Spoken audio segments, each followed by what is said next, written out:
सिद्धं सम्पूर्णभव्यर्थं सिद्धे कारणमुत्तमं दर्शन ज्ञान चारित्र प्रतिपादिकं सम्यक् दर्शन ज्ञान चारित्र प्रतिपादिकं नमो अरिहन्ताणं नमो सिद्धाणं नमो आयर्याणं नमो वज्रायाणं नमो लोये सव्यसाहुणम्। जय बोले अनंत अनंत परम सिद्ध परमेष्ठी भगवान की, जय बोले देवादिदेव 1024 तीर्थंकर भगवान की, जय बोले देवादिदेव 1000 चिंतामणि प्रभु पार्श्वनाथ भगवान की, आचार्य भगवंत कुंद कुंद देव की, परम पूजनीय आचार्य भगवान श्री रविशंकर स्वामी महाराज जी की, परम पूजनीय आचार्य श्रोमणीय अध्यात्म योगी आचार्य गुरुदेव श्री विशुद्ध सागर जी महामुनि राज की, अहिंसामयी जैन धर्म की,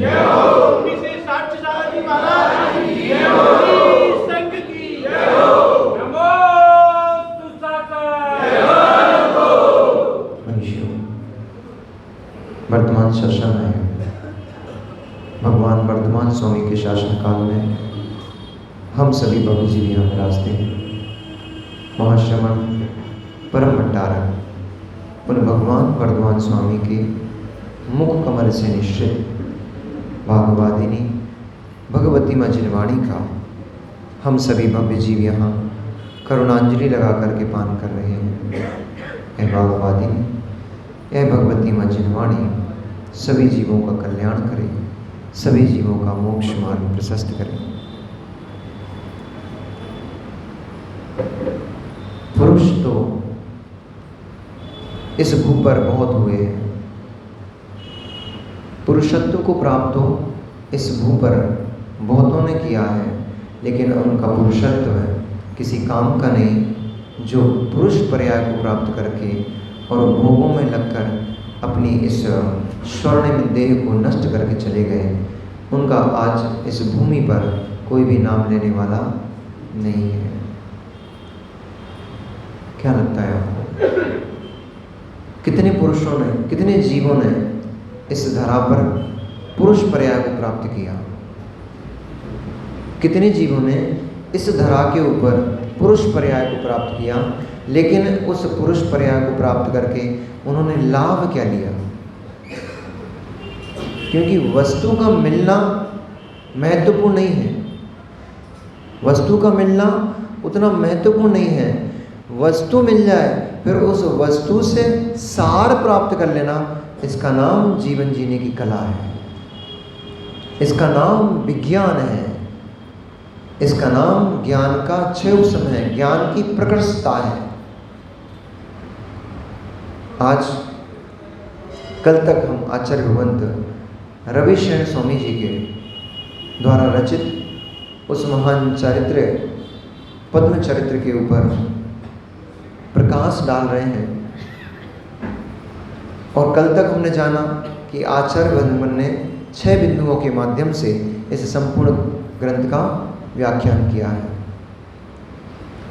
इस ग्रंथ में सर्वप्रथम तो जो व्याख्या में भगवान का विपलाचल पर्वत पर समोषण का आना, वहाँ पर राजा श्रेणिक का जाना और उनके द्वारा पूछे गए प्रश्नों का भगवान की दिव्य ध्वनि में उत्तर को प्राप्त होना, काल चक्र और उसके बाद लंका आदि नगर की व्यवस्था, रावण की उत्पत्ति आदि अनेक अनेक, कल थोड़ी सी हमसे गलती हुई थी, 18,023 श्लोक प्रमाण ये पूरा ग्रंथ है। और जो 123 हम बता रहे थे, 123 पर्व हैं, यानी 123 अध्याय में यह ग्रंथ की रचना हुई।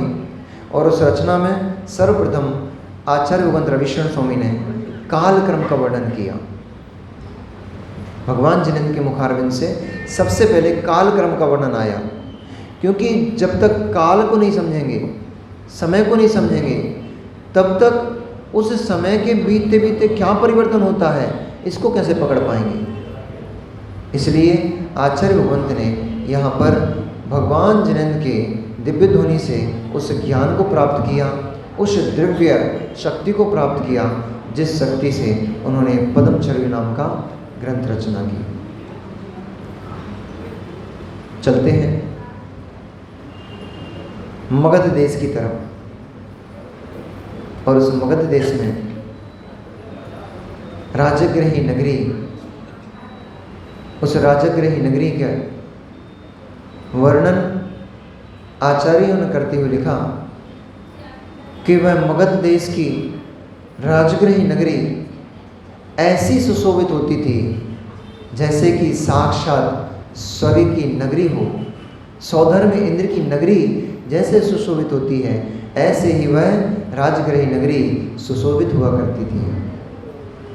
उस नगरी में जगह जगह स्थान स्थान पर मार्ग मार्ग में बहुत विशाल विशाल वृक्ष लगे हुए थे, और वो वृक्ष ऐसे थे, वृक्ष मन को मोहित करने वाले थे। वो वृक्ष निकलते हुए पतितों को शीतल छाया प्रदान करते थे।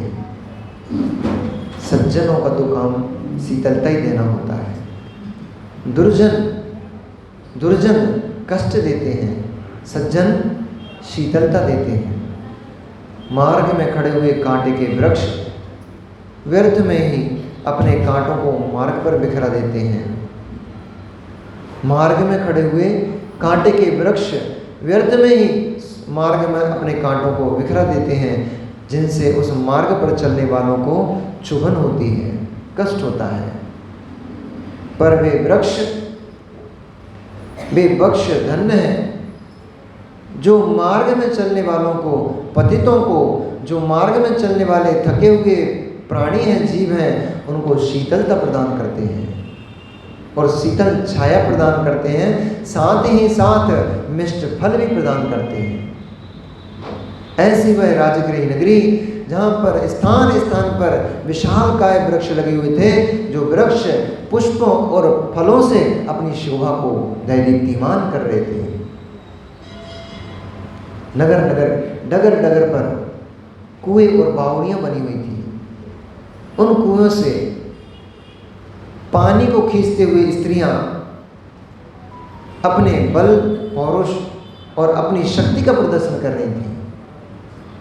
पानी को भरती हुई और सिर पर लेकर, घड़ों को लेकर के चलती हुई वे युवतियां, ऐसा हो रहा था, ऐसा लग रहा था जैसे कि साक्षात मेघ, श्रावण महीने का मेघ स्वयं पानी को बरसाने के लिए आ गया हो।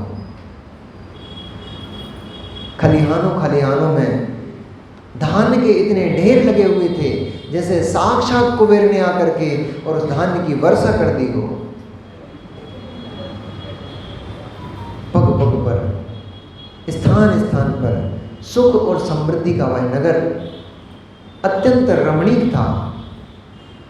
जो साधुजन थे, उन साधुजनों के लिए वह स्थान योग का मंदिर हुआ करता था, योग का स्थान हुआ करता था, धर्म का केंद्र हुआ करता था। वहीं पर जो वैश्याएं रहती थीं, उन वैश्याओं के लिए और कामी पुरुषों के लिए वही स्थान काम को प्रदान करने वाला होता था, काम का मंदिर कहा जाता था। क्योंकि एक ही स्थान पर कौआ भी निवास करता है और हंस भी निवास करती है। एक ही स्थान पर कौआ भी निवास करता है और हंस भी निवास करता है। लेकिन मित्र, हंस का कार्य मोती को चुगना होता है। वहीं पड़ा हुआ उस हस्ती के गंड स्थल से हंस तो मोती को चुनकर चला जाता है, लेकिन काक उसके मांस को ही नोचते नजर आता है। ऐसे ही पवित्र स्थान पर भी पापी आत्माएं हो, ऐसा कोई, इसमें कोई आश्चर्य की बात नहीं है। पवित्र स्थान पर भी पापी आत्माएं निवास कर सकती हैं। ये तो हृदय की कोमलता और कटुता की बात है। जिन जीवों का हृदय कोमल होता है, जिन जीवों का हृदय धर्म से आच्छादित होता है, वे जीव अपने आप शीतलता प्रदान करने वाले दिखाई देते हैं। और जिन जीवों का स्वभाव ही नीम की तरह कटु है, उन जीवों से कोई अपेक्षा नहीं की जा सकती। वे जब भी देंगे कटुता ही देंगे। उनसे जब भी प्राप्त होगा कटुता ही प्राप्त होगी, नीम का कड़वापन ही प्राप्त होगा। पर वे भी कभी ना कभी जैसे समय आता है उस नीम में भी निवोरी लग जाती है और निवोरी समय पाकर पककर मिष्ट हो जाती है। ऐसे ही वे पापी जीव भी वे भी तिरस्कार के पात्र नहीं हैं, वे भी धिक्कार के पात्र नहीं हैं। क्यों? वे नीम के कड़वे फल भी कभी कभी मिष्ट हो जाते हैं। ऐसे ही संसार में भटकता यह प्राणी, संसार में पड़ा हुआ यह पापी आत्मा जीव, वह ही समय पा करके किसी निमित्त को पा करके वह भी मिष्ट स्वभावी हो जाता है और वह भी पुण्य को प्राप्त करके, पुण्य में वृद्धि करके कभी तप को प्राप्त हो जाता है और भगवत्ता को प्राप्त कर लेता है। ऐसी उस नगर की शोभा वहाँ की स्त्रियों का वर्णन करते हैं आचार्य भगवंत। तो उन्होंने कहा वहाँ की स्त्रियाँ यद्यपि मातंगों के साथ गमन करती थीं, फिर भी शीलवंत कहलाती थीं। मातंग के अर्थ यहाँ पर दो हैं। मातंग का अर्थ हस्ती भी होता है और मातंग का अर्थ नीच पुरुष भी होता है, कामी पुरुष भी होता है। तो यहाँ पर हस्ती गामिनी स्त्रियाँ थीं। मातंग का अर्थ दुर्जन भी लगा सकते हो, यानी कि सुअर जो होता है वो जाति से तिरंच है, मल का सेवन करता है, नालियों में घूमता है, लेकिन उसकी चाल प्रशस्त चाल कही गई है। तो वे जो राजगृह की स्त्रियां थीं, वे स्त्रियां उस सुअर की चाल से गमन करने वाली थीं, उस हस्ती की चाल से गमन करने वाली थीं। इसलिए कहा कि मातंग गामिनी वे स्त्रियां शीलवंती हुआ करती थीं। माँ, ऐसा आचरण करो कि ऐसे आचार्य भगवंतों को भी आपके प्रशंसा में शब्द खोज खोज कर लिखना पड़े, चुन चुन कर शब्द लिखना पड़े। ऐसे आचरण मत करो कि आपकी निंदा में उनको शब्द को चुनाव करना पड़े कि कौन सा ऐसा शब्द होगा जो बहुत निकृष्ट से निकृष्ट होगा, उस शब्द का मैं इनके लिए प्रयोग करूं।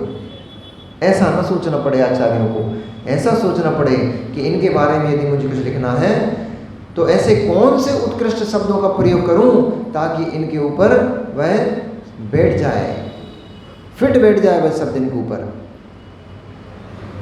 इसलिए आचार्य ने लिखा वे हंसगामिनी, वे गजगामिनी स्त्रियां शीलवंत हुआ करती थी। अपने पति के सिवाय पर पुरुष उन सभी के लिए बड़े भाई के तुल्य और पिता के तुल्य हुआ करते थे और छोटे अपने छोटे भ्राता के तुल्य हुआ करते थे अथवा देवर आदि के तुल्य हुआ करते थे। वे शीलवंती स्त्रियां श्रृंगार करती थीं, लेकिन श्रृंगार करके राहों पर नहीं घूमती थीं।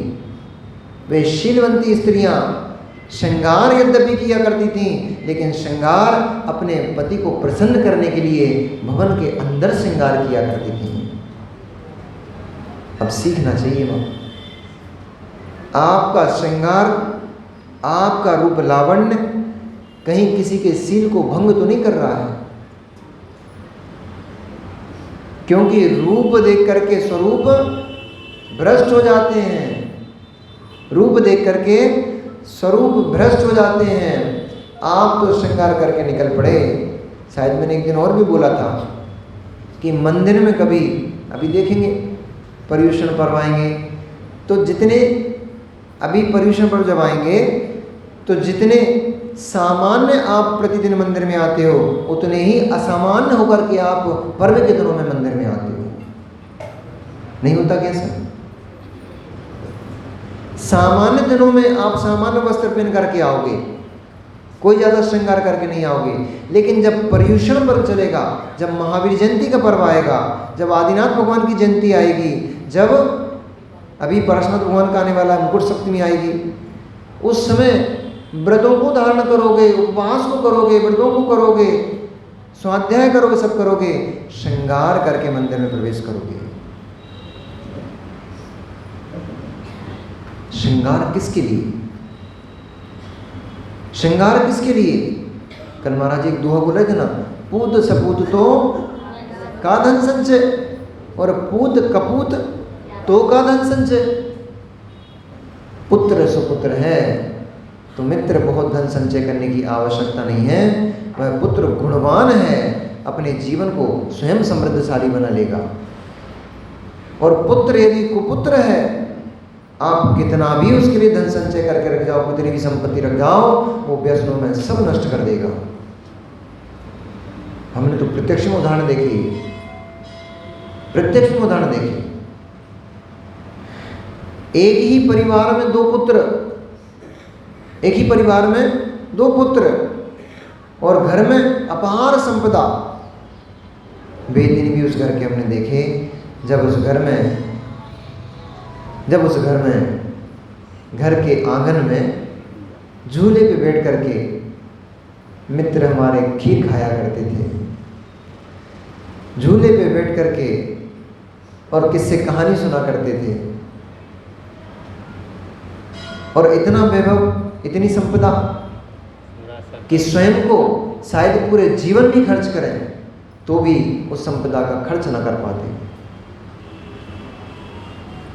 प्रभु पूत कपूत, पुत्र सुपुत्र निकल जाए तो धन में वृद्धि होती है। ध्यान से सुनना, पुत्र सुपुत्र निकल जाए तो धन में वृद्धि होती है, पुत्र सुपुत्र निकल जाए तो यश में वृद्धि होती है। आज भले ही दशरथ को कोई जान पा रहे हो न जान पा रहे हो, लेकिन पुत्र राम ने, पुत्र लक्ष्मण ने, पुत्र भरत ने, पुत्र शत्रुघ्न ने वह काम कर लिया कि युगों युगों तक के लिए। दशरथ ने कोई ऐसा बहुत बड़ा काम नहीं किया, दशरथ जी ने कोई ऐसा बहुत बड़ा काम नहीं किया, सामान्य राजा थे, राज किया उन्होंने, लेकिन रामचंद्र जी के चरित्र ने उनके यश में, उनकी कीर्ति में चार चांद लगा दिए। जितने भी युवा बैठे हैं यहाँ पर, बेटो, भाइयों, आशु बाबा बैठे हो, जितने भी युवा यहाँ पर बैठे हैं, जीवन में कुछ कर सको ना कर सको, बहुत विकल्प मत करना, मुनिराज बन सको, क्योंकि सबसे उत्कृष्ट तो पर्याय का यही कार्य है। इस मनुष्य देह का सबसे उत्कृष्ट कार्य यदि कुछ है तो संयम को ग्रहण करना, मुनिराज बन करके कर्मों की निर्जरा करते हुए मोक्ष लक्ष्मी को प्राप्त करना, यही श्रेयस कार्य है। मां, भले ही स्त्री पर्याय प्राप्त की है तो क्या हुआ, कम से कम निर्ग्रंथ भावलिंगी मुनिराज आप नहीं बन सकते तो मुनि आर्यिका तो बन सकते हो कि नहीं बन सकते हो। और आर्यिका बन करके भी आप स्वर्ग की यात्रा तो कर सकते हो, और वही आर्यिका के संस्कार पुनः आपको पुरुष पर्याय को प्राप्त करा देंगे। सीता के जीव को प्रति इंद्र बना के नहीं, सीता का जीव प्रति इंद्र बना के नहीं बना, स्त्री पर्याय का छेदन किया कि नहीं किया, इसी से किया है जो आपके पास है, कहीं अलग से दूसरा कुछ नहीं लाई थी। और मां सीता ने स्त्री पर्याय में रहकर भी अपने आप को पहचान लिया, अपने आत्म द्रव को पहचान लिया, अपनी शक्ति को जान लिया, उस शक्ति को प्रकट करके वे सीता मां आर्यिका पद को प्राप्त हो गई, और आर्यिका पद प्राप्त करके 16वें स्वर्ग में प्रति इंद्र बन के बैठ गई। उत्कृष्ट कार्य तो यही है कि इस देह को पा करके इस देह से आत्म कल्याण कर लिया जाए।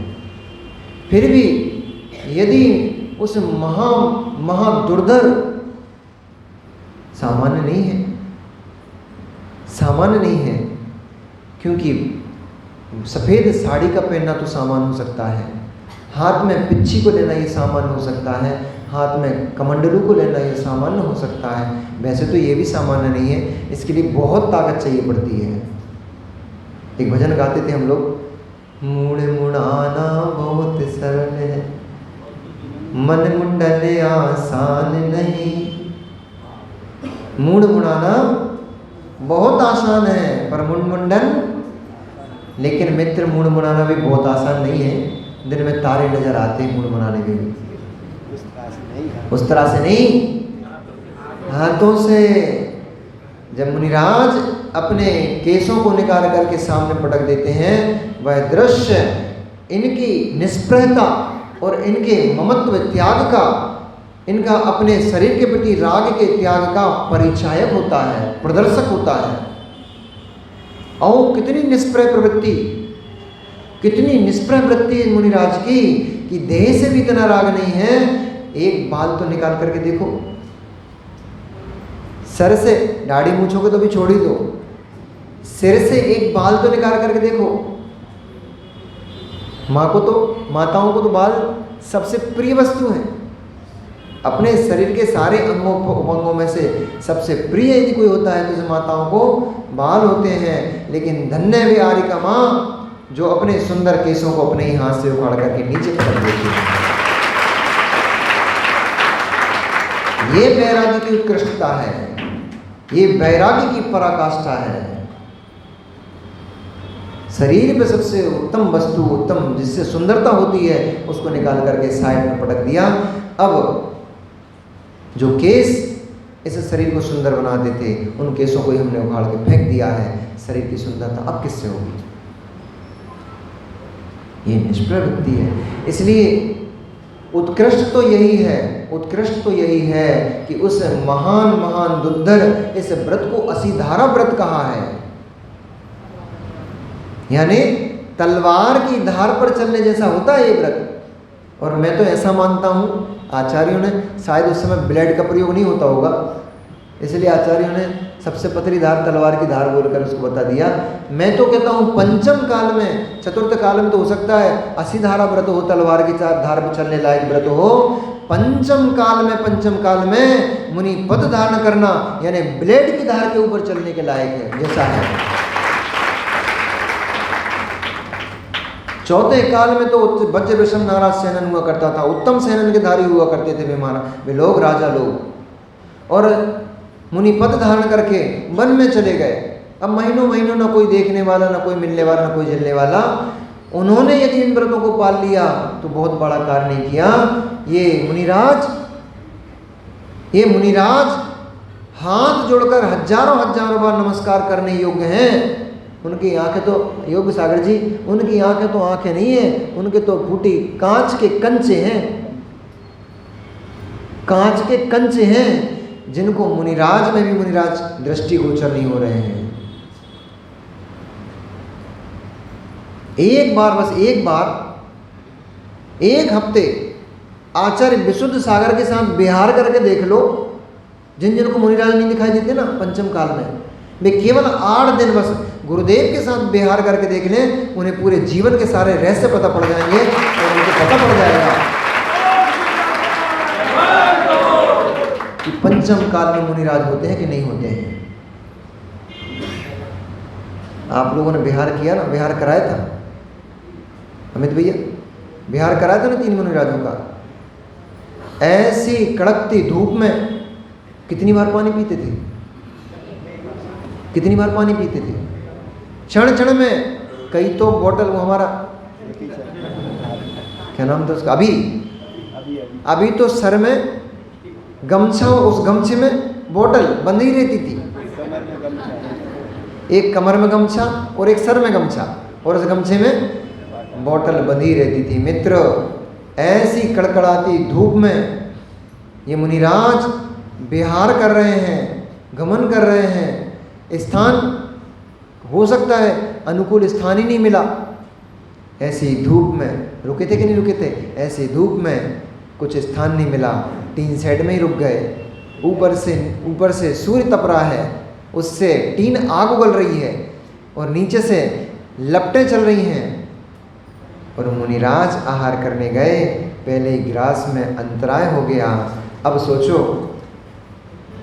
अभी बिहार में हमारे साथ हुआ ये, जब हम लोगों ने बरेली से बिहार किया तो पहले हमने केसवंश किया, उपवास, फिर दूसरे दिन आहार किया और बिहार हुआ।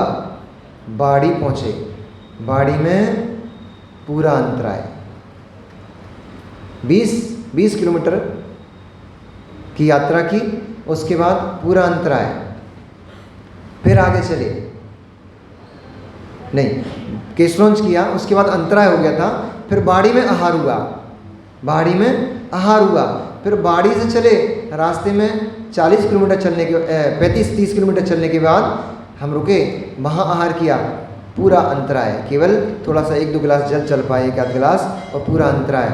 फिर शाम को फिर चले, शाम को 12-13-14 किलोमीटर चले, सुबह फिर 12-13-14 किलोमीटर चले, कितना हो गया 28-30 किलोमीटर चले, फिर आहार करने निकले। और उसी दिन किस्मत से जो जगह स्थान इन लोगों ने सिलेक्ट किया था वो स्थान नहीं हो पाया, तो एक फैक्ट्री बन रही थी, दाल मिल बन रही थी, उसमें शेड बना हुआ था, उस शेड के नीचे रुकना पड़ा, वो भी पूरा शेड नहीं था, आधी धूप कहीं धूप तो कहीं छाँव, आधी धूप और आधी छाँव, ऐसे शेड में पूरी तपती दोपहरी में रुकना पड़ा।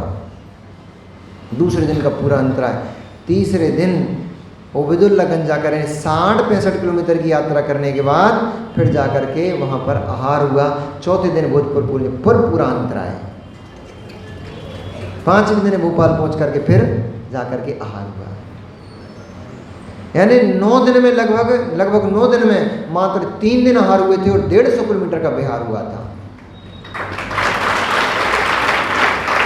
अब जिनकी आंखों में फिर भी मुनिराज दिखाई नहीं दे रहे, चिल्ला नहीं रहे थे, हाय तो नहीं कर रहे थे, हाय हाय कितनी गर्मी। आप तो एक दिन एसी में नहीं मिले तो दिन में नानी नज़र आ जाती है, और फिर लाइट और चली जाए तो रात में मामा नाना सब नज़र आ जाते हैं, नींद नहीं आती पूरी रात। पर ये मुनिराज, अब आप तो क्या है, घर में पड़े हो आराम से, 3 टाइम खा रहे हो, 4 टाइम खा रहे हो, जैसा मन में आया वैसा खा लिया, वैसा पी लिया, और गद्दों पे बैठ गए, पड़ गए, और पड़े पड़े चिल्ला रहे हो। पंचम काल में मुनिराज नहीं होते, पंचम काल में मुनिराज नहीं होते। मित्र 4 दिन मुनियों के साथ ऐसी धूप में बिहार करके देख लो, हम मान जाएंगे तुम्हारी बात के मुनिराज होते कि नहीं होते।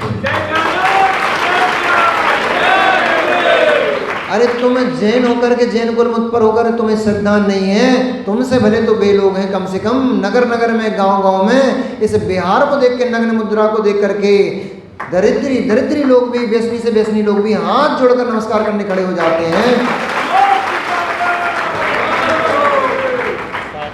वे भी साष्टांग नमस्कार करके कहते हैं, हे भगवान नमस्कार हो तुम्हें, ऐसी धूप में तुम बिहार कर रहे हो, गमन कर रहे हो, हमें तो ऐसे साधु इस भवन में, इस जीवन में कभी देखने को नहीं मिल गए।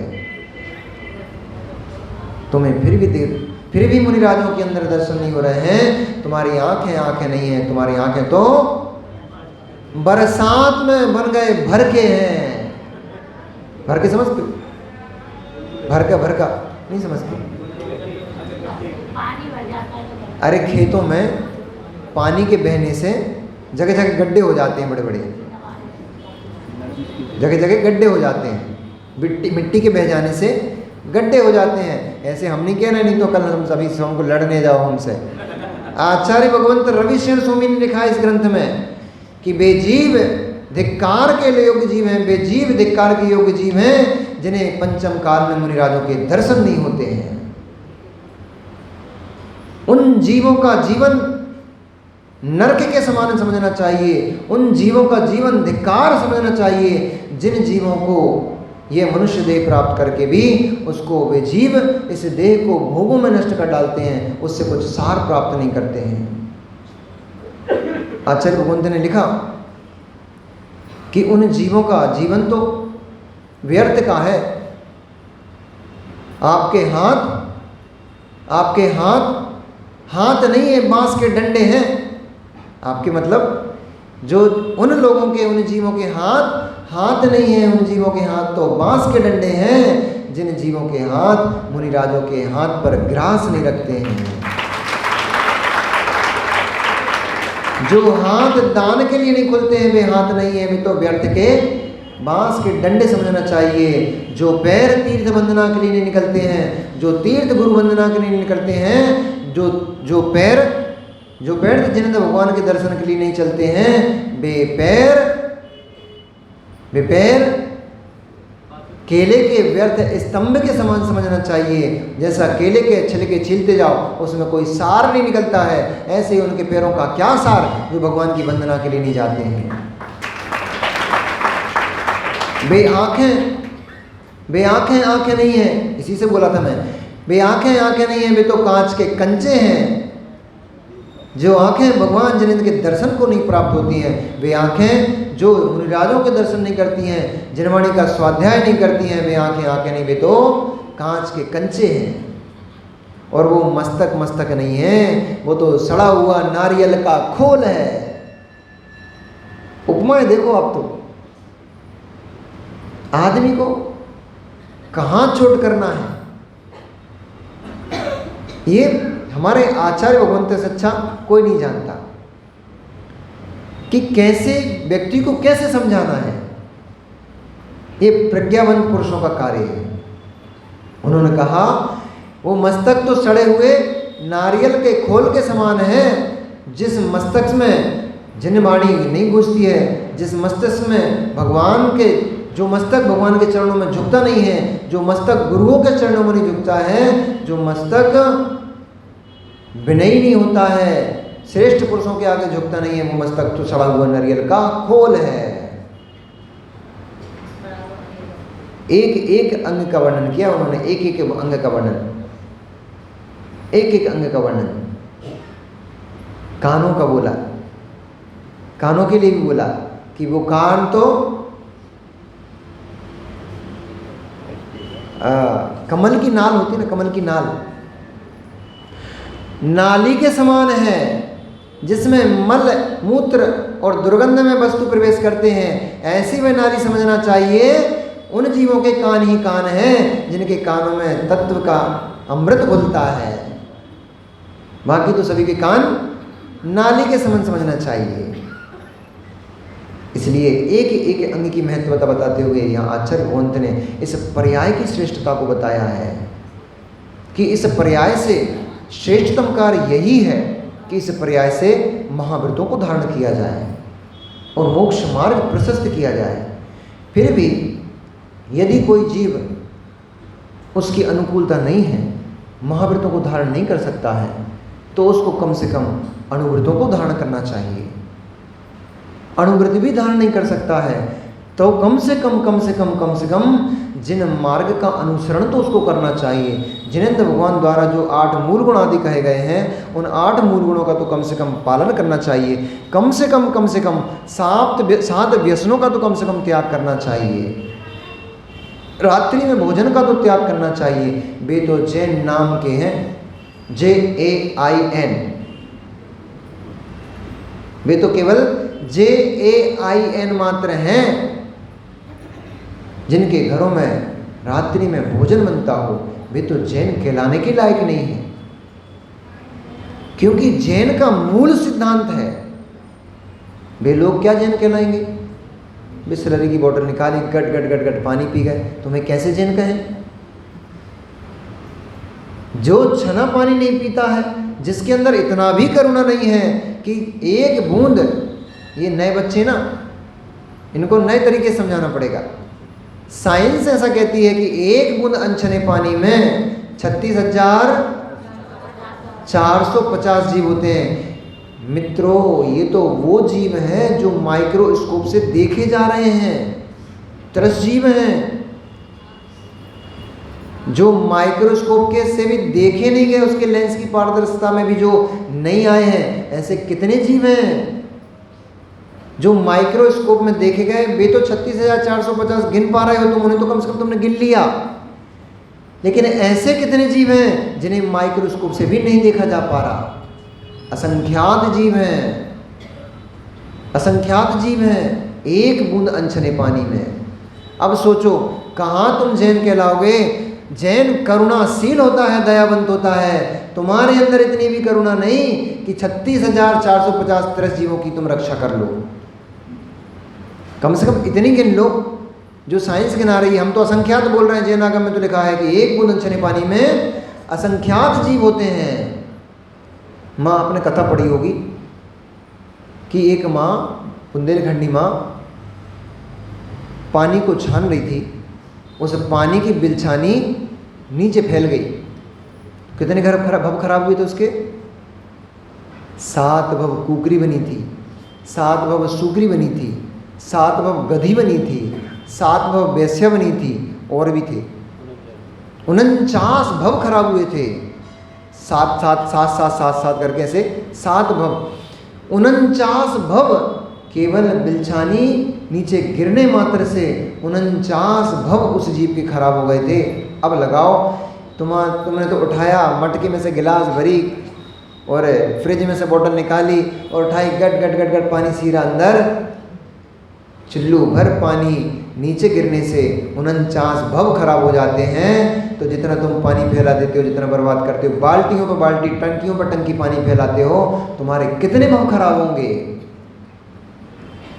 ये केवल भयभीत करने के लिए नहीं लिखी गई कहानियां, केवल भयभीत करने के लिए नहीं लिखी गई कहानियां। आप स्वयं आकलन कर सकते हो, स्वयं कैलकुलेशन कर सकते हो ना, कि जब एक बूंद में 36,450 दृष्ट जीव हैं, दिखने वाले जीव हैं, उनकी कैलकुलेशन लगा लो आप। तो कम से कम एक गिलास में कितना पानी होगा, कितनी बूंदें होंगी? 500-100 तो होंगी। एक गिलास में 500-100 बूंद तो होंगी। करो कैलकुलेशन, 36,450 इंटू 500, एक गिलास पानी में इतनी जीव मार डाले आपने। फिर एक जग पानी में कम से कम 3 गिलास 4 गिलास पानी बनता है। अब फिर वापस से कैलकुलेशन करो, 36,450 इंटू 500 इंटू 4, फिर एक बकेट पानी में कम से कम 10 जग पानी होता है, इंटू 10, फिर एक बकेट पानी में, एक टंकी पानी में कितने बकेट हो गए? 100-200 बकेट पानी, इंटू 100, इतना पानी प्रतिदिन आप फैला देते हो। नहाने में, कपड़े धोने में, बर्तन धोने में, फर्श की सफाई में, गाड़ी की सफाई में, और भी शरीर की सफाई में। भाई सफाई में असंख्यात जीव आपने मार डाले। अब बताओ, आपके अंदर कहाँ करुणा है, कहाँ दया है? कैसे कहलाओगे जैन? व्यर्थ में पानी छानने का नहीं कहा जाता है, क्योंकि सूक्ष्म दृष्टि है। यहाँ जैनों की दृष्टि सूक्ष्म है, इसलिए एक एक बूंद में जीव छिपा पड़ा है। उस जीव के ऊपर जैनी दया करता है। रात में खा रहे हो, कई हमारे मित्र तो ऐसे हैं, रात में भोजन करने का त्याग है, पर साबूदाने की खिचड़ी रोज बन रही है। एक तो साबूदाना भक्ष, उसको खा रहे हो, भक्ष सेवन कर रहे हो, तो पाप कर रहे हो। भैया इससे तो अच्छा ये था, हम ये नहीं कह रहे तुम रात में रोटी खाना शुरू कर देना, इससे तो अच्छा ये था कि कम से कम शाम की बनी रोटी तुम रात में खा लेते, उतना पाप तो नहीं लगता। तुमने तो अब शाम को, रात में इधर हैलोजन जल रही, लाइट जल रही है, उधर कीड़े टपक रहे हैं, उनमें तुमने कढ़ाई चढ़ा दी, उस कढ़ाई में छोटे छोटे जीव आके टपक टपक के मर रहे हैं, और वे सब जीव तड़प तड़प के बेचारे अपने प्राण छोड़ रहे हैं। तुम्हें दया नहीं आ रही, तुम्हें क्षुधा दिख रही है, तुम्हें अपना पेट दिख रहा है, अपनी भूख दिख रही है, वे जीव ही नहीं दिख रहे बेचारे, जो जीव उस तेल में तड़प तड़प के मर गए। चिंता मत करो, यही आपके साथ होगा, चिंता मत करो। जो जीव रात्रि में भोजन करते हैं, यहाँ तक कि हमारे तीर्थंकर भगवान ने तो रात्रि भोजन को पूर्णतः निषिद्ध कहा ही है। वैष्णव संप्रदाय में, हिंदू संप्रदाय में भी उनके गुरुओं ने भी लिखा है कि शाम अंधेरा होने के बाद पानी को पीना यानी खून पीने के बराबर है, और रात्रि होने पर भोजन करना मांस भक्षण के बराबर दोष होता है।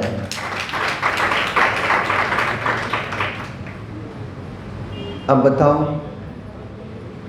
बताओ, तुम जैन हो क्या तुम जैन हो? प्रश्न चिन्ह है। इसलिए जो रात्रि में खा रहे हैं, वे रात्रि में खाने वाले नाम के ही जैन मात्र हैं, वे धर्म के जैन नहीं हैं। नाम के जैन होने से स्वर्ग मोक्ष नहीं मिलेगा, धर्म के जैन होगे तब स्वर्ग मोक्ष मिलेगा। नाम के जैन बने रहे, रात में खाते रहे, आलू प्याज भटा खाते रहे, प्याज खाते रहे, लहसुन खाते रहे, अभक्ष्य पदार्थ होटलों में खाते रहे, और रात्रि में भोजन करते रहे, अनछना पानी पीते रहे, नियम से नरक के दुखों को भोगना ही पड़ेगा। भोगना ही पड़ेगा। वो उस नगर में जो धर्मात्मा जीव थे, वे यद्यपि सभी जैन ना होने पर भी रात्रि भुक्ति के त्यागी हुआ करते थे, इसलिए इतना सब प्रकरण लिया। कहाँ? राजगृही नगर में यद्यपि सभी जैनेंद्र भगवान के उपासक नहीं थे, तब भी वे सभी के सभी रात्रि भुक्ति के त्यागी थे। वे लोग भी रात्रि में पानी का उपयोग नहीं करते थे, पानी नहीं पीते थे। वे लोग भी अनछना पानी नहीं पीते थे, वे भी छान छान कर पीते थे। उनके अंदर भी जीव दया थी। ऐसा वह सुंदर नगर, राजगृही नगरी, उस नगरी के शासन करने वाले राजा श्रेणिक, जो सम्यक दृष्टि छायक जीव थे, और वे राजा प्रजा के पालन में तत्पर रहते थे। प्रजा को अपने वत्स, अपने बच्चे की भांति पालन करते थे। सूरवीरता में बड़े बड़े योद्धा राजा, बड़े बड़े महाराजा उन राजा श्रेणिक का पार नहीं पा सकते थे। बड़े बड़े योद्धा उनके सामने नतमस्तक हो जाते थे। मुकुटबद्ध राजा भी उनके सामने उनके चरणों को छूते थे। विशाल साम्राज्य के धनी, विशाल धन संपदा के धनी वे राजा श्रेणिक जैसे ही बनपाल ने आकर के समाचार दिया, हे राजन, अहोभाग्य हमारा है, हमारा नगर पवित्र हो गया। साक्षात भगवान तीर्थंकर महावीर स्वामी विपुलाचल पर्वत पर आकर रुक गए हैं।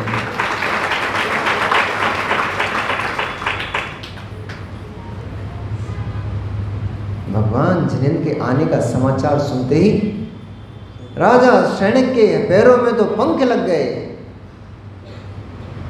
उनको तो ऐसा लगा अब मेरे पैर पृथ्वी पर रुकने वाले नहीं, अब तो गगनगामी हो गया हूं मैं। और आंखों से अश्रुओं की धारा बहना शुरू हो गई। अहो कितने दिनों के बाद भगवान जिनेंद्र का दर्शन प्राप्त होगा। जब तक राजा श्रेणिक अपने पूरे दरबार को बुला रहे थे, रानी चेलना के पास भागे भागे पहुँचे। चेलनी, क्योंकि राजा श्रेणिक चेलना नहीं चेलनी बोलते थे। आप लोग भी प्रेम से कुछ कुछ नाम लेते रहते हो ना, ऐसे वो भी अपनी पत्नी को प्रेम से चेलनी बोलते थे। उन्होंने बोला, चेलनी तुम्हारे गुरुदेव पधारे हैं, नगर में तुम्हारे गुरुदेव पधारे हैं। और राजा श्रेणिक प्रस्थान की तैयारी करने लग गए। तभी जैसे ही भगवान का विहार समाप्त हुआ, भगवान विपुलाचल पर्वत पर आकर जैसे ही ठहरे, उधर सौधर्म इंद्र के आसन कंपायमान हो गया। उसने तुरंत अवधि ज्ञान लगाया और अवधि ज्ञान से जाना कि भगवान का समोषण विपुलाचल पर्वत पर लगना है। सम्यक दृष्टि जीव होता है तो क्या करता है? आप लोग होते तो क्या करते? ठीक है पहुंच जाएंगे, अभी थोड़ा टाइम है, थोड़ा माताएं हमारी ऐसे ही करती हैं, अभी 9 बजने में थोड़ा टाइम है, प्रवचन सुनो, जैसे ही मंगलाचरण होगा तब तक मंडप में पहुंच जाएंगे, प्रवचन सभा में पहुंच जाएंगे। धर्मात्मा जीव क्या करता है? धर्मात्मा जीव जैसे ही देखता है, सुबह उठता है, सबसे पहले उसके अंदर बस केवल एक ही बात चलती है, जल्दी से अपने सारे काम इधर उधर के खत्म करो, निपटा लो, मुझे प्रवचन सुनने के लिए जाना है। भागा वो जीव आकर के गुरुओं के आने से पहले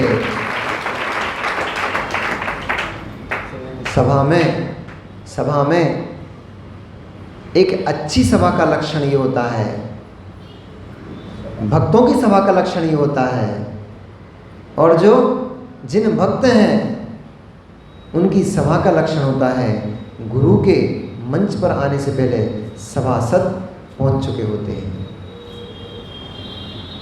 और गुरु जब मंच की ओर पधारते हैं तो सारी की सारी सभा खड़े होकर के उनका आह्वान करती है, उनकी आगवानी करती है। ये एक अच्छी सभा का लक्षण है। यही नहीं, ऐसी सभा के विराजे लोग, अब लोग में जेंट्स लेडीज दोनों ले लेना, ऐसी सभा में बैठे लोग उनके आगमन मात्र से, गुरुदेव के आगमन से अपने गुण श्रेणी कर्मों की निर्जरा कर लेते हैं। कला होना चाहिए।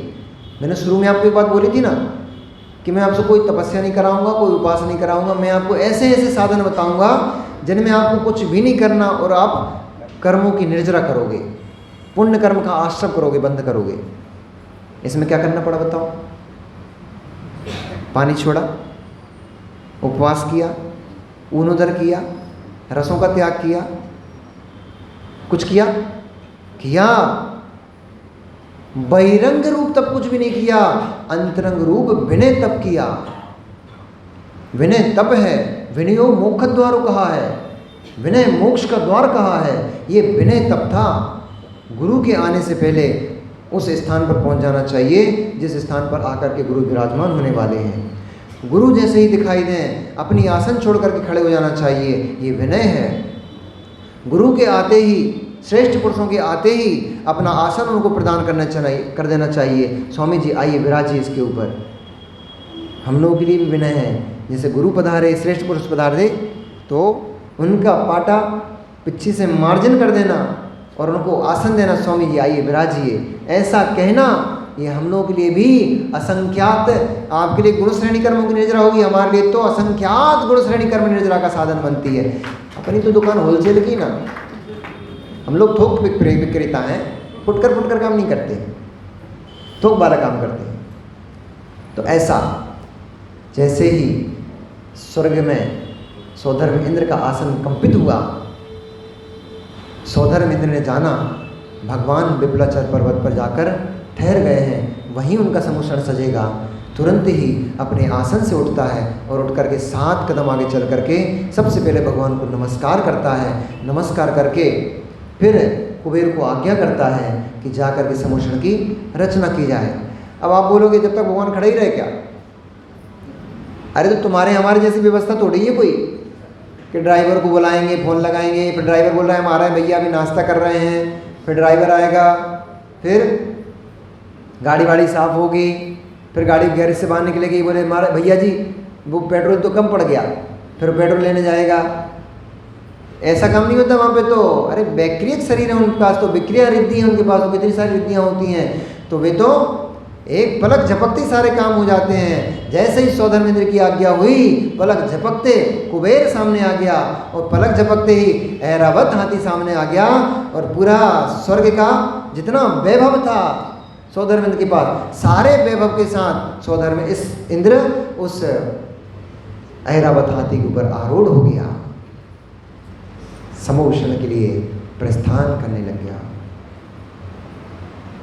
अब ऐरावत हाथी भी ऐसा छोटा मोटा नहीं होता कि आपके जैसे हाथी आते हैं इतने बड़े होंगे। कितना ऊंचा, कितना बड़ा होता है? 1 लाख योजन का होता है वो ऐरावत हाथी। कितने मुख? 32 मुख होते हैं। और दांत कितने दांत होते हैं? एक मुख में 2 दांत, ज़्यादा होते हैं। अब हमें पता नहीं कितने होते हैं, भूल गए हम भी।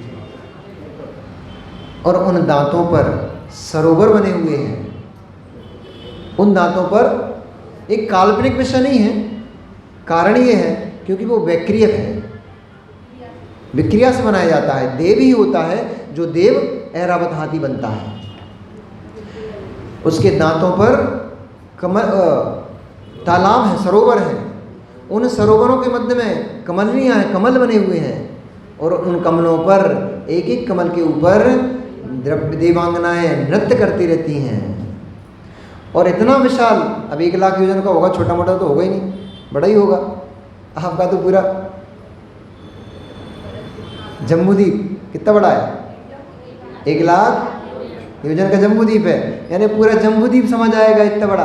अब फिर क्वेश्चन उठ जाएगा एक कि भगवान का समुषण इतना बड़ा नहीं था पूरा जम्बूद्वीप के बराबर तो महावीर स्वामी का? अरे बताए ना, बैक्टीरियक होता है, सिमट जाता है भैया, वही टपक गई। बैक्टीरियक होता है, उसकी संतुष्ट कर देते हैं, क्रिया छोटा कर देते हैं, पर जब वहाँ से चलता है तो वो 1 लाख योजन का हस्ती, पूरा स्वधर्म इंद्र का पूरा परिवार उस हस्ती में समाहित हो जाता है। और ऐसा विशालकाय हाथी पर आरूढ़ होकर के वो स्वधर्मेंद्र भगवान की वंदना के लिए समूषण में प्रवेश करता है। प्रवेश करते ही अब आप लोग क्या करते हैं, जैसी गाड़ी बाहर पार करना पड़ती है ना, अब ऐसे वो हाथी थोड़े प्रवेश करेगा उतना बड़ा, तो इसलिए हाथी की भी विक्रिया को समेट दिया जाता है, वो भी एक तरह पार कर देते हैं। और सारे देव देवांगनाएं उस हत्ती से उतर करके समुद्र में नतमस्तक होते हुए समुद्र की भूमि को नमस्कार करते हुए समुद्र में प्रवेश करते हैं। जहाँ से देखो वहाँ से, कहीं से देवों के विमान चले आ रहे हैं, कहीं से हाथी चले आ रहे हैं, कहीं से घोड़े चले आ रहे हैं, कहीं पैदल लोग भागे भागे चले आ रहे हैं। समुद्र में भगवान के दर्शन करना है। आते आते जब तक कुबेर समुद्र की रचना कर चुका था, नहीं तो सोचो समुद्र कहाँ से आ गया, अभी समुद्र की रचना हो गई, भगवान समुद्र में विराजमान हो गए और लोग भागे भागे उस समुद्र की तरफ चले आ रहे हैं। ऐसे दृश्य को देखते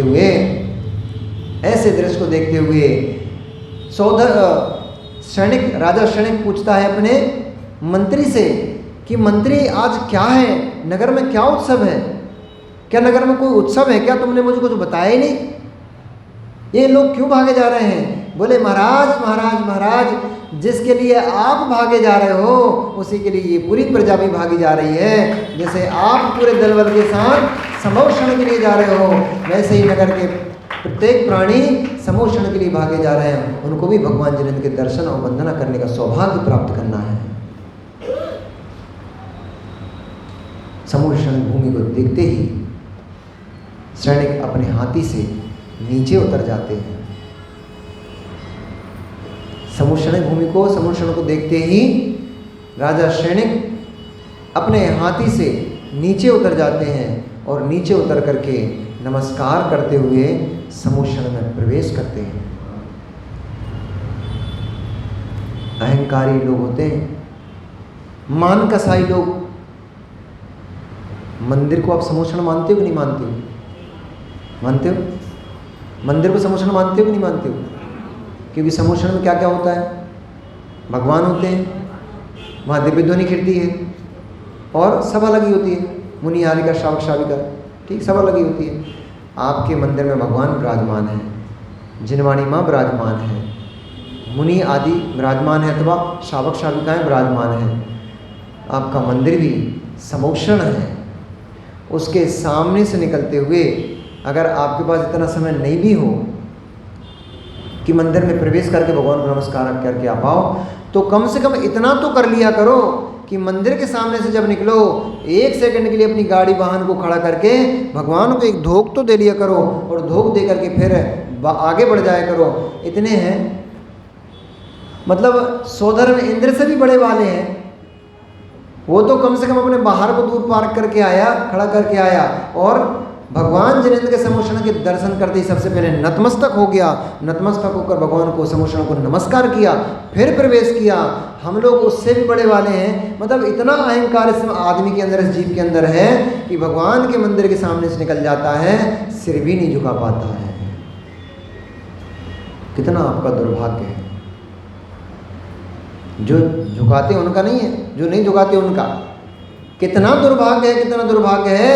3 लोग के नाथ, अरे आप तो पुण्य की बलिहारी कहो, पुण्य की बलिहारी कहो कि आप मनुष्य पर्याय में आ गए, आपको तो दर्शन भगवानों के हो रहे हैं, जिनेंद्र भगवान के दर्शन मिल रहे हैं। ऐसे ऐसे देशों में लोग बसे पड़े हैं जो तरस जाते हैं। कई लोग जाते हैं, आते हैं हमारे लोग पास तो बताते हैं, महाराज जी, कोई बोलता है हम ऐसे ऐसे देशों में हैं जहाँ पर भगवान के दर्शन ही नहीं होते हैं। जॉब के लिए हमें वहाँ पर ज़रूरी है जाना पड़ता है, वहीं रहते हैं, लेकिन 6-6 महीने निकल जाते हैं, साल भर निकल जाती है, भगवान के दर्शन नहीं हो पाते। वे वहाँ बैठे कम से कम पुण्य आत्मा है, उनको कम से कम इस बात की ललक तो है कि हम पापी आत्मा भगवान को दर्शन नहीं कर पा रहे हैं, इससे ही कर्मों की निर्जरा कर रहे हैं, पुण्य कमा रहे हैं। यहीं रहते हुए वे पापात्मा जीव कैसे कहलाएं, पुण्यात्मा उनको कैसे कहें? तो पापात्मा ही जीव हैं कि भगवान के मंदिर के सामने से निकल जाते हैं लेकिन दर्शन भी नहीं कर पाते। कम से कम 24 घंटे में 24 घंटे में कम से कम एक बार तो जिनेंद्र भगवान के मंदिर आ जाया करो। उनके दर्शन करने नहीं आओ कोई बात नहीं, अपने दर्शन उन्हें देने जाया करो कि लो भगवान हम आ गए, हमारे दर्शन कर लो, तो भी काम बन जाएगा। कम से कम 24 घंटे में कितने लोग हैं, कितने लोग हैं इस कथा के श्रवण का सार प्राप्त करेंगे। कितने ऐसे लोग हैं जब सौधर्म इंद्र साक्षात भगवान को नमस्कार करने जैसे ही पता लगा कि भगवान का समोषण लगने वाला है, तुरंत भागा भागा सारे काम। तुम्हारे पास इतने काम नहीं होंगे जितने स्वर्ग में उसके पास होंगे। यद्यपि उनके पास कोई काम वाम नहीं रहते हैं, फिर भी वे भी अपनी सभाओं में विराजमान रहते हैं, अपनी उनकी भी अपनी व्यवस्थाएं हैं। उन सारी व्यवस्थाओं को छोड़ छाड़ करके वो सौधर्म इंद्र भगवान के समोषण में आ सकता है। चलो सौधर्म इंद्र के पास कोई काम नहीं, चक्रवर्ती के पास तो बहुत सारे काम होते कि नहीं होते हैं, राजे महाराजाओं के पास तो बहुत सारे काम होते कि नहीं होते हैं। इतना बड़ा साम्राज्य, इतना बड़ा वैभव, सब कुछ छोड़ छाड़ करके सबको एक साइड रख के, और वे राजे महाराजे, वे चक्रवर्ती और बड़े बड़े मुकुटबद्ध राजा आकर के जब भगवान के दर्शन करते हैं तो तुम उनसे भी बड़े होगा कि 24 घंटे में एक बार भगवान के दर्शन नहीं कर सकते? नहीं कर सकते ना? कौन कौन नहीं करेगा, हाथ उठाना। 24 घंटे में एक बार भी भगवान के दर्शन कौन कौन नहीं करेगा? मतलब सब करेंगे? नहीं, उनसे नहीं उठवाना, क्योंकि वो तो कम उठाते हैं। कौन कौन नहीं करेगा? अब जो जो जिन जिन हाथ नहीं उठाए उन सबका नियम हो गया कि वे सब करेंगे। कभी कभी क्या होता है, कभी कभी अपनी बात मनवाने के लिए उल्टा बोलना पड़ता है। सीधे में चालाक लोग हैं ये लोग, सीधे में चालाकी कर लेते हैं, इसलिए उल्टा करके इनको मनवाना पड़ती बात। तो सभी का आज से नियम हो गया कि 24 घंटे में कम से कम एक बार भगवान जिनेंद्र के दर्शन करेंगे। और प्रवेश होते ही, प्रवेश करते ही उन्होंने जैसे ही भगवान के स्वरूप को देखा, गदगद हो गया, गदगद हो गया। उसको ऐसा महसूस हुआ कि मेरे जीवन के सारे पाप, हे प्रभु आपके दर्शन मात्र से धुल गए। मेरे जीवन में ना ना ना ना कितनी कितनी पर्यायों में मैंने जो भी पाप संचित किए होंगे, उन सारे के सारे पापों का आज मैंने निराकरण कर दिया, उन सब पापों को आज मैंने ध्वस्त कर दिया आपके दर्शन पा करके। और बहुत विशाल भक्ति के साथ उसने भगवान जिनेंद्र की पूजन अर्चना की। पूजन अर्चना के उपरांत नमस्कार किया सभी ने, और सभी ने नमस्कार करते हुए भगवान के समोषण में अपने अपने स्थान पर अपना अपना स्थान ग्रहण किया, अपने अपने स्थान पर जाकर बैठ गए। सबसे पहले कोटे में 7 भूमियाँ थीं। 7 भूमियाँ के बाद 8वीं जो भूमि थी, उस भूमि पर 12 सभाएं लगी हुई थीं। उन 12 सभाओं में कैसी थी? ऐसी नहीं थी अपनी जैसी सभा लगी छोटी मोटी, ऐसी सभा नहीं थी। जहाँ जहाँ तक दृष्टि डालो, जहाँ जहाँ तक दृष्टि डालो, वहाँ वहाँ तक भक्तों की भीड़ ही भीड़ नजर आ रही थी, और कुछ भी नजर आता नहीं था। उन कोटों की दीवारें स्फटिक मणि की बनी हुई थी। तुम्हारे यहाँ का कांच लगा दिए, सामने पंखे लगे हैं, चक्र चल रहे हैं। वहाँ समोषण का वातावरण ही ऐसा था कि वहाँ पंखे कूलर की एसी की आवश्यकता नहीं थी। वहाँ तो सुंदर मधुर मधुर सुंदर सुंदर मंद मंद वायु बह रही थी, सुगंधित वायु बह रही थी। मेघ कुमार देवों ने उस स्थान को ऐसा कर दिया था कि संपूर्ण पृथ्वी जो कितने योजन की, 1 योजन तक, वैसे 1000 योजन तक सुभिक्षता छा जाती है। भगवान जहाँ विहार करते हैं उसमें 1000 योजन तक सुभिक्षता ही सुभिक्षता छा जाती है। 1000 योजन तक कुछ भी पाप आदि नहीं होता है। फिर भी जिस स्थान पर भगवान समोषण में बैठे थे, उस स्थान में 1 योजन तक की पूरी भूमि निष्कंटक भूमि हो गई, तृण आदि से रहित हो गई। और जैसा आपका मौसम हो रहा है ना, अभी तो थोड़ा गर्म मौसम हो रहा है, ये तो इससे भी और सुंदर वहाँ का वातावरण हो जाता है। वहाँ के मौसम में सब अनुकूलताएं हो जाती हैं। 6 ऋतुओं के संपूर्ण फल फूल जितने भी होने लगते हैं, उस समोषण की भूमियों में फलने फूलने लग जाते हैं। लता भूमि होती है, वृक्ष भूमि, उन भूमियों में सभी फल फूल फूलने लग जाते हैं। जो मिथ्या दृष्टि जीव होते हैं, जो मिथ्या दृष्टि जीव होते हैं, जो अभव्य जीव होते हैं, वे तो जाएंगे, देखेंगे ध्वज भूमि में पहुँचेंगे। नाट्यशालाएँ लगी हुई हैं, सबसे पहले तो ये मिल जाती हैं, जैसे ही प्रवेश होता है सबसे पहले नाट्यशालाएँ मिल जाती हैं, बस वहीं उलझ के रह जाते हैं। देवांगनाएँ उस नाट्यशालाओं में नृत्य कर रही हैं, नौटंकियाँ जगह जगह चल रही हैं, जैसे आपके सिनेमा चलते हैं ना, वीडियो चलते हैं, फोटो सेशन होता है, ऐसे वहाँ पे भी सब चलता है कार्यक्रम। तो वे नाट्यशालाओं में नाटक देखने में उलझ जाते हैं। तो उससे ऊपर बढ़ेंगे तो ध्वज भूमियाँ हैं, लता भूमि है, और भी भूमियाँ हैं, उनमें इतने सुंदर सुंदर ध्वज लगे होते हैं, उनकी ध्वज जो फहरा रहे होते हैं, उन ध्वजों को देखने में मस्त हो जाते हैं, उनमें फोटो सेशन में लग जाते हैं, चित्रकारी करवाने में लग जाते हैं, वहीं पे उनमें ही उलझ गए, ऊपर जा ही नहीं पाए। लता भूमियाँ हैं तो उनमें बहुत प्रकार की लताएं, बहुत प्रकार के फल फूल होते हैं, उनमें ही उलझ गए, वहीं देख के रह गए, आगे बढ़ ही नहीं पाए। ऐसी अनेक अनेक भूमियाँ होती हैं। और